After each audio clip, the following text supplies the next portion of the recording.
اگر آپ چینل پر پہلی بار آئے ہیں تو ابھی سبسکرائب کر کے بیل آئیکن پریس کریں اور رہیں باخبر۔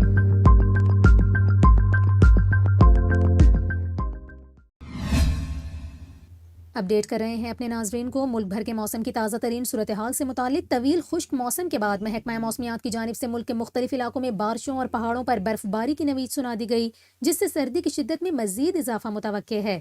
محکمہ موسمیات کا یہ کہنا ہے کہ کل سے بارش برسانے والے بادل خیبر پختونخوا، گلگت بلتستان اور کشمیر سمیت بالائی علاقوں میں داخل ہوں گے، جس کے باعث مختلف شہروں میں بارش اور پہاڑوں پر برف باری کا امکان ہے۔ محکمہ موسمیات کے مطابق جمعے کو بلوچستان میں بھی بارش کا امکان ہے، جس سے سردی کی شدت میں مزید اضافہ متوقع ہے۔ آپ کو بتا رہے ہیں محکمہ موسمیات نے کل سے ملک کے شمالی علاقوں گلگت بلتستان، کشمیر اور خیبر پختونخوا کے میدانی علاقوں میں بارش اور پہاڑوں پر برف باری کا امکان ظاہر کر دیا۔ محکمہ موسمیات کا یہ کہنا ہے کہ ملک بھر میں سردی کی شدت برقرار ہے۔ سب سے زیادہ سردی اسکردو میں ہے، جہاں کا درجہ حرارت -11 ڈگری سینٹی گریڈ ریکارڈ کیا گیا۔